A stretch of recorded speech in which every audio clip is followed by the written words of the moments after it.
Justin Witter, 10 years old. Went missing on a bike ride last night near Jupiter Park. And you'll never guess who the freaking killer is. What's up, you guys?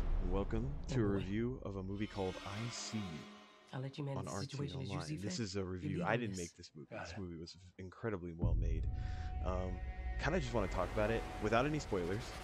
So I'll get into spoilers on the second half of the video, but this recommended is very highly for me. So let me just get into it. So kids are going missing in this town, and it's like a through line throughout the first half of the movie. It's like, oh, there's all these missing kids, and the main family that you're following, the dad is a cop, and he's trying to find out where these kids have gone, and he's having his own marriage troubles, like his wife cheated on him and stuff, and they're just having a lot of family drama. The son's a moody teen. But strange things are happening around the house that they can't really explain. And that's basically what the whole second half of the movie is. I don't want to spoil it. Yes, wonderfully twisted. It is definitely that.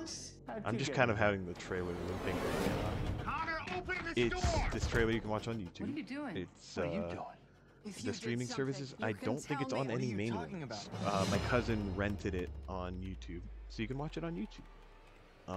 Very, very, very interesting movie. It goes in directions. It's a twist-heavy crime thriller. Yeah, exactly. It is that. 911 got a call from someone. Like, you think you have it figured out in the first half, and then you're totally wrong by the second half, and then you're completely wrong by the second half. There's more twists in here than all of M. Night Shyamalan's discography. Like, I had no idea where this was going, and it was an enjoyable thrill experience. I would say it's one of the best thrillers I've seen in a long time, and I'm giving this one a 9 out of 10. Without telling you any spoilers, let me just talk about the cinematography. It was very reminiscent of Hereditary. There was a lot of lingering shots, and you wouldn't understand why they were there in the first half. It's kind of building tension, yes, but when you watch through the whole movie, you realize these lingering shots are there to help you establish where this movie takes place. But yeah, and the actors have all done a fine job. I think Helen Hunt was probably the weakest performance in the film. She plays the mother of the main family. With all the Botox, she can't really express herself anymore, so her face just felt wooden and flat throughout the whole movie. But everybody else was exceptional in this movie. All the actors did a fantastic portrayal. The score is really brooding and unsettling. It's like a lot of building tension.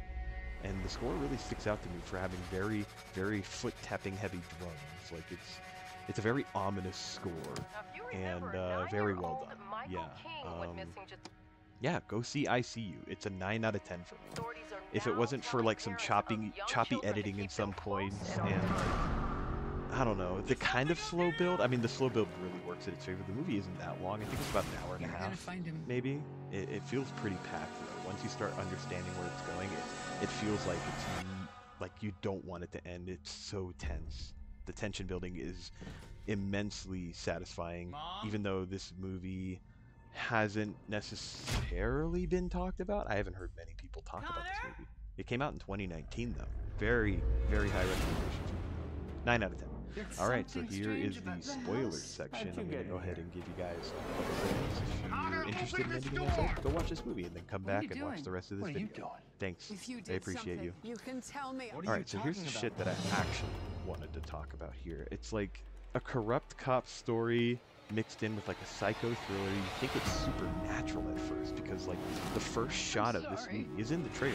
It showed up right here in the trailer. Got a call from someone claiming to have... This shot right here.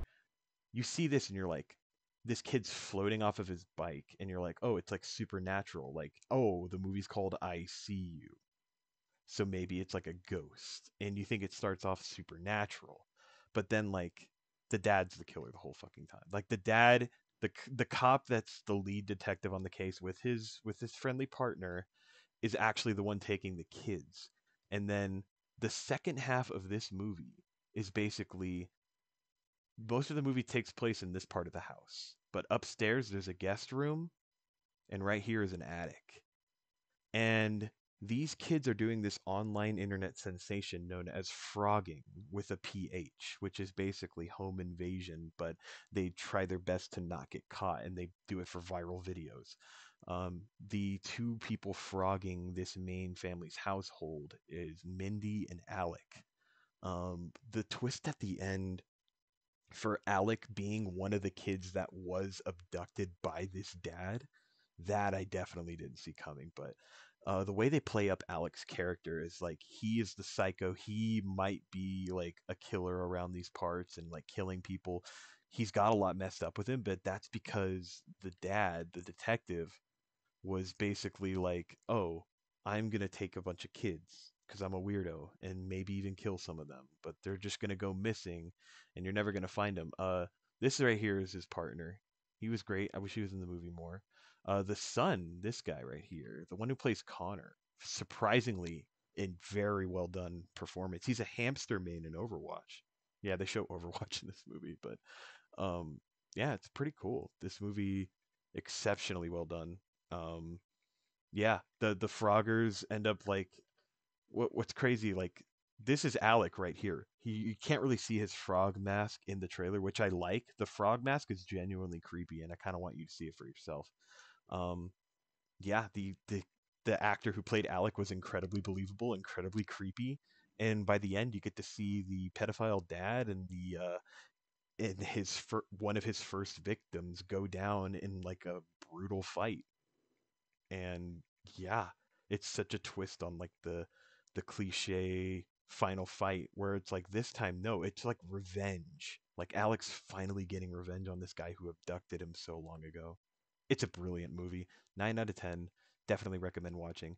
Thank you for watching this episode of RT Online Reviews on RT Online. I mean, I I never really ended outros like that, but yeah, it was a good movie. I want to make reviews more spontaneous like this from here on out. You know, kind of like how I used to do, like in year one of RT Online, where I'd see a movie and I want to talk about it, so I talk about it. But that's all I have to say. Have you seen the movie?